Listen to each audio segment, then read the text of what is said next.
Hey guys, and welcome to Divine Journey 2. During last episode, we worked our way through alchemistry. We also got the chemical caster multi-block, and we crafted 3 more liquid crafters to make chaos shards. And our goal for today is to hopefully finish out this chapter. After 26, we have 4 more chapters to go, so we're getting close. We're getting close, but there's still quite a ways to go. Things are getting very, very expensive here.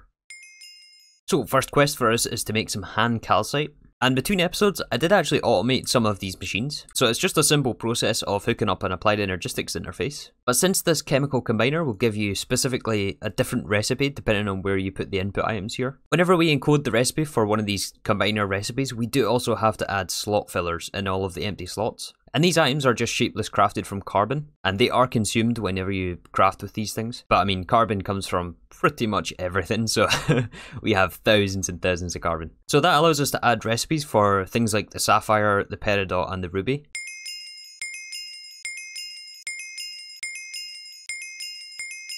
Alright, so I've been melting down a bunch of stuff. It's mainly stuff we already have, to be honest. Some of them you just have to dissolve twice, and we're filling up our drives pretty quick here. But anyways, that leads us on to this barium circuitry. And you may recognise this multi-block. We've seen a lot of this lately. This is another liquid crafter. So we have to combine some silicon, barium calcite, copper canisters, dense ice, and sapphires, along with nitrogen gas and molten tungsten. So I was looking at the use for these oxygen-rich barium calcite perpetuators. Why do they have to make such long names? But yeah, I don't think it's something we're going to need loads and loads of. They're used for fission controllers, which I think is what we're aiming for here. We need some much later on for this essence, but this is like for creative stuff. The quest does only call for one of these things, but I feel like we should make more at this point. The fission controller takes at least 4, so maybe let's aim for 8 of these things. That might be too much, but let's aim for 8. And to get any of these things, well, we first have to find some dense ice. So we're out here at the asteroid belt. These should spawn on some of these rare meteors that we can find. This place is awesome, isn't it? I love this generation. Ah, this is what we're looking for. We also have to dimension hop a little bit more back to Appalachia, and we are after these unending bowls again. We're back once again for these things. Oh, these spellbinders. There's 2 more. This takes us up to 9. And 2 more should do us for a few days at least. Alright, let's get out of here. And we need to use these to create the urns from Thaumcraft. And this is so that we can create our copper canisters. We actually only need 2 crafts since it gives us 4 at once. Next thing we need is some barium calcite, and also 1.5 stacks of silicon trioxide, since it's 12 per recipe. And also 24 sapphires, which you now have recipes for, which is a lot easier than trying to remember what all these compounds are. Alright, so that is all of our items. We also need our fluids, which is going to be the first time we get to use our liquefier here. We need to melt down 2 stacks of tungsten, which we get from stone ichor. Oh wow, this is slower than I thought. Actually, maybe it's a lot more than 2 stacks. Yeah, we need 1 bucket per recipe. Let's just set up a little chest and a tank to pull the outputs from this liquefier. So we'll have to liquefy tungsten and also nitrogen, which is pretty easy to come by. This comes from a lot of different things. And while we're waiting on those things, we do also have to think about the liquefier itself. So we have this old one here, which is partially broken down. Hello, creeper. And I was thinking about just maybe leaving it here. Hi, zombie. Yeah, we need some walls here. But let's not be lazy, actually. Let's move this to a proper place.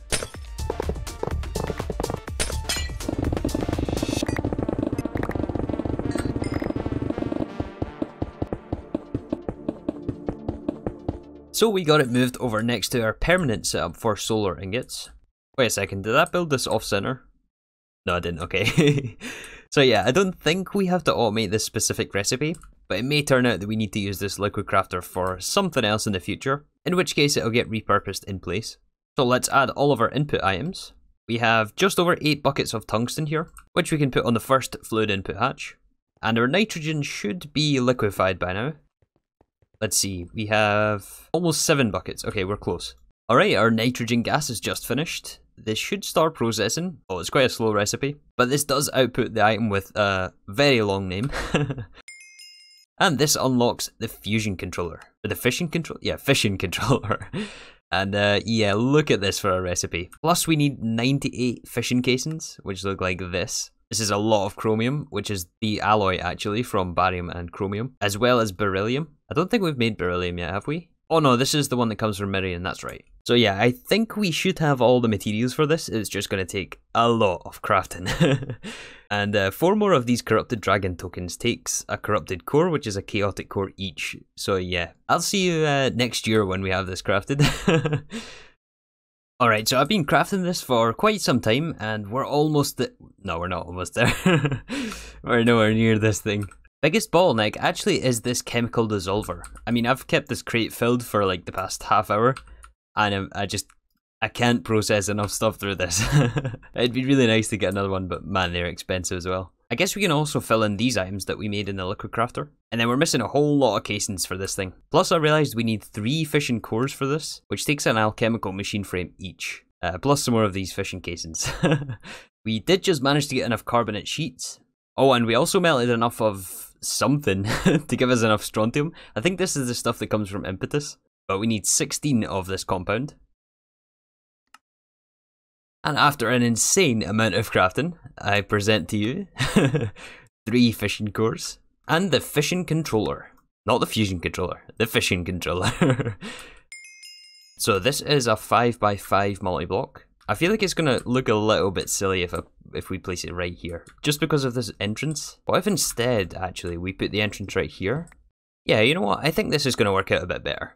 So I think the multi-block is something like this, but we're 10 casings short. I think I had them in my inventory and then used them for this fission controller.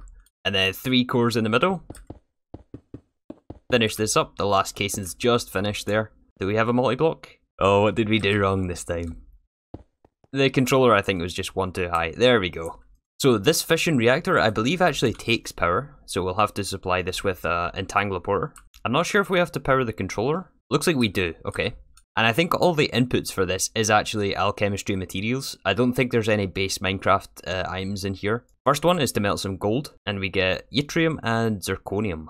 In fact, it's probably worth automating this, isn't it? Let's see if we can automate the inputs and outputs. And conveniently, we do have an applied energistics connection right underneath here. And we're going to use that connection to hook up this interface to supply our patterns. The first one we have in here is for the yttrium and zirconium from the gold. And we have an item conduit to extract the finished product from the fission controller. And so now having a look at our quest book here, the yttrium and zirconium quests are over here. Next quest is for niobium, which comes from lead. I think we've got lead as a byproduct of something else that we melted in there. Yeah, it also comes from supremium, so we should have quite a bit of lead in our system. Helium we can get from lithium, I think, or beryllium. Let's use lithium though, since we can get this from mineral salt. And we have 25,000 mineral salt here, so we can also grab the recipe for rubidium from tungsten, molybdenum from bismuth, vanadium from silver, and we also get chromium from this. Next one is, oh, we can get strontium this way. This is, okay, how do we get strontium actually? Osmium? Yeah, this is awesome. Before, if you recall, we were getting strontium from the Impetus jewels and crystals and things. But the fact that we can just get this straight from the fission from osmium is amazing. This is awesome. And we can get manganese from tin. So that should be those quests. And then I think we just have to melt everything. Oh, we're missing boron. Quest number 4 for molybdenum. Some vanadium gives us our next quest. So many questings. So some of these quests here are just easier ways to get some of these materials that we had down here. Especially like the manganese, the chromium and the strontium. Although some of the other ones we had never seen before, which we're going to put together here into some more compounds and ingots and custom items. I do recognise this fission cooling unit though. I think this is used in the tier 6 seeds. First let's do the top half of this quest tree, which is to make these sheets over here. So we'll need this chemical combiner recipe. This takes our yttrium and zirconium and puts it together with beryllium alumide. Actually, how did we make this before? I might have to look at the quest for this. I'll figure it out, hold on. Ah yeah, it was actually that recipe. So we have to go from beryl, which comes from Mirian, and also zinc oxide, which is alchemical brass. Put that together for beryl zincsite, and then dissolve that again to get beryl alumide, and then chemical combine that to create this stuff that we just patterned. So yeah, it's a long line of chemicals, but at least we have it all automated now. Or at least most of it automated. And good luck pronouncing this, indeed. I ain't even gonna try. So next up we just have to break down helium and niobium further in the fusion reactor. And this all leads us into Zyke back sheets. Anyways, this is also a liquid crafter recipe. Fun, right? But this puts together our bismuth carbonate sheets, which we used a lot of to create our fission casings. We need to use this new alumine that we just created and some scandium. Okay, we need to make these into ingots actually. We need a chemical caster recipe for this. And it also takes argon gas, which we can get from argon, and helium gas, which of course comes from helium. But before we go gathering these materials here, let's try to think about how many of these we need. Alright, so it turns out that we actually need 65 of these back sheets. And to make 65, just for the item inputs, this is the material cost. So obviously we're missing some recipes here. The lead should be no problem, this just comes from ingots. The bismuth though, I think comes from, demonic elixirs, which ain't the easiest things to craft. The beryllium alumide is the alchemical brass and mirian, which isn't too bad. And the copper carbonate comes from Han calcite. And this is from Han purple, which is either from wyvern cores or wyvern cores. I thought there was another option for this, but it's just wyvern cores. So yeah, we need to melt a lot of wyvern cores for this. Oh, and before we move on, I did notice some good quest rewards in here, so let's make sure we claim all these things. This is almost certainly going to help us here. Oh, 40 chromium ingots? Yeah, that's decent.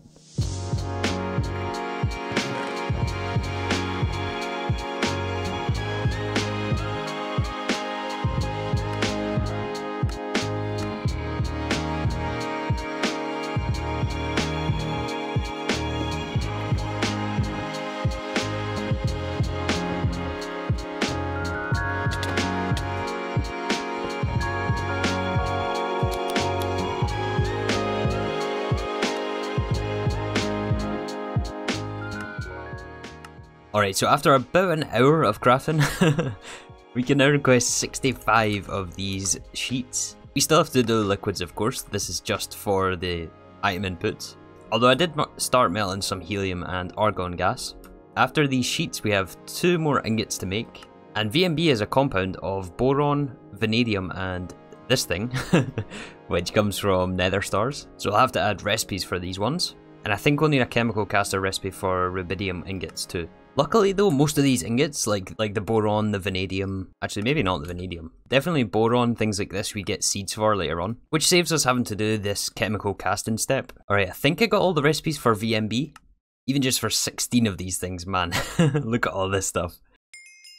So we kicked off this craft here for these sheets about a half hour ago actually, and this is all leading up to this weak fusion plan. So having a look at this thing, we need a lot of materials actually that we haven't made before. One of those being the ultimate energy input hatch. And we haven't made this thing before, but it does mean we'll have to make up another ludicrous. In fact, do we have a spare one by any chance? We don't. Let's order up one of the huge ones. I think I have some spare lightning charges, though this is probably the last 4. It was 32 reinforced glass casings, and that is a lot of resonating gems. That'll probably take the longest here. We need also 8 machine gearboxes, which we haven't made before. This takes our VMB compound, which is this ingot down here. And we'll need a recipe for titanium gears as well. I'm curious if we can actually request these gearboxes. Oh, we can request them. These sheets are going to back up our machines for quite a while still. And the last part for this, which we haven't made yet, is 13 of these machine circuitries. And remember earlier on we made only 8 of these things? Well, yeah, we need a lot more for the circuitry. And I didn't realise that this multi-block takes 13 of these things. But that is the recurring theme with this pack. Everything is just more and more and more. So yeah, we're short another 9 oxygen-rich barium calcite. Let's put in a recipe for this actually. So while I was crafting up some more of these chaotic cores, we obviously need some more chaos shards for this. So to try to automate it a little bit further, I've hooked up an ME interface here for the mercury, the copper chloride and the iodine, which is for this first liquid crafter recipe. And since this gives us 144 millibuckets of mercury back, which we can actually atomize into 16 mercury, and this is exactly enough for the liquid crafter. This is basically an infinite loop, right, if we just loop the mercury around. So the output byproduct here is going out via this ender tank. This is the regular mercury. And that is hooked up over here, which is connected to our atomizer. The atomizer will send it back into this subnet, and that will be grabbed by the interface in the item form mercury, where we have a limited item filter on this item input. So long as we have copper chloride and iodine, which are not passive yet. We have to still manually request this and melt down lead. That should keep this first one running. And the second one here takes nickel chloride, which we just used the last of actually. The nickel chloride though isn't quite so easy to automate since this takes beam cores. I suppose we can still hook up an interface to save us coming down here and filling the input slot. But especially since there's no other use other than to use it for this liquid crafter recipe, it's okay just to let it all buffer in this input hatch. And about an hour since we kicked off this craft, our materials for all of the sheets have shown up. We also will need our helium and argon gas. And it looks like there's still some nitrogen in here from before. We will need to use this, but I mean it's so little that I'm just going to break this. So helium gas, argon gas, and just put everything in the input hatch. Are we going? Oh, we're crafting. Oh man, this is expensive. We got it though, we got it. Which yeah, opens up our weak fusion plant. This thing is capable of making us our tier 6 seeds. We get things like rock crystal, boron, chrome, peridot, all the annoying stuff from alchemistry, which takes years to make.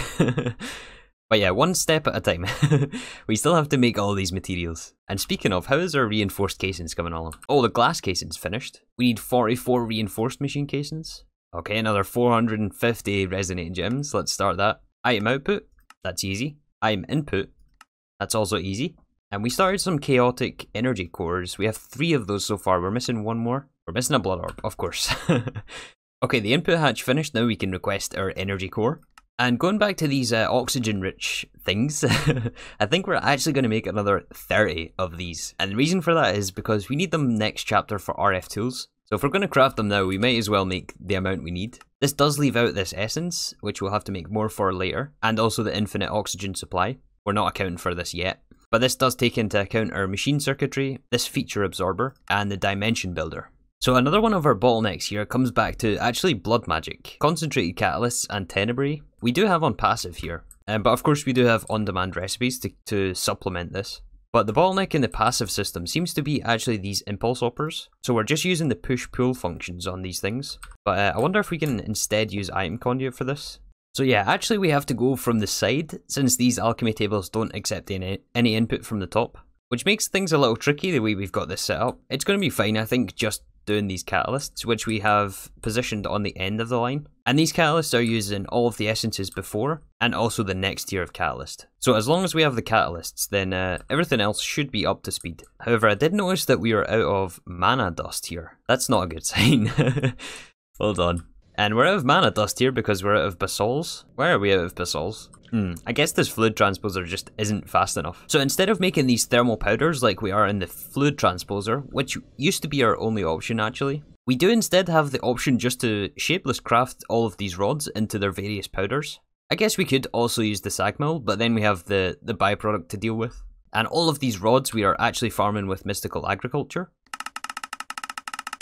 So we can instead just add crafters for these, for blaze powder, basol's powder, blitz powder, and blizz powder. Nice, so those will just passively craft away, especially the basol's powder, which we were low on, and this should start to fill our buffers again. And in that time, all 4 chaotic energy cores have finished up. We're just waiting on the last of the crystal matrix. So that's our ludicrous energy input hatch. We do still have to upgrade this one more tier to ultimate, which will take another 4 chaotic cores and a bunch of these ingots. I had to make up a little bit more helium gas, but I think this is the rest of our Zykeback sheets coming through. We're missing 3 more? Yeah, 3 more crafts. And 65 sheets. So I actually split up the craft for these ultimate energy things for the dragon tokens. So we're doing 2 at a time, and to get 2 more, we're actually short RF powder of all things. Yeah, we're short 200 RF powder. This is the point where we have bottlenecks, and if you were lazy during the earlier chapters, it's going to really come back and bite you now. Where are we making RF powder? Is it here? Somewhere here. So to help speed this up a little bit, I've just added another 3 thermal conductor rods to this with mending, so that when 1 or 2 in this case is repairing inside this fluid tank, there's always going to be 1 to craft with, which should keep this crafter running permanently, or almost permanently. But while I was doing all that enchanting and things, we did actually build up enough to request the second one, so it's not that big a deal, we just needed a little bit more throughput on that. And we'll request the extra 30 oxygen perpetuators. Still need the liquids for this again, which we have some of over here. Hopefully that's enough. I haven't counted, but we'll see. Oh, you know what? Since there's still fluids in here, we probably should have calculated how much we actually need. There's quite a lot of argon in here, which is valuable actually. This comes from the stone ichor. And we're going to need some more sheets anyway. So I've requested another 4 at least, just to try to get rid of some of this fluid. Also, these machine gearboxes have just finished up, which is all of the VMB. Okay, we got the items for the 4 more sheets to use this fluid up. It's not going to use it all, but I feel a little bit better about voiding less, since we have to make more of this anyway. There's another 4 of our back sheets. Now we switch out the fluids for nitrogen and molten tungsten again. And we put all these materials in for 30 of these oxygen rich. And we're going for the second time. Oh man, almost there, we're almost there. And I've said in previous episodes as well about the upload frequency approaching the end of the pack, but I think this really does apply at this point. I mean, things are taking hours and hours and hours to craft.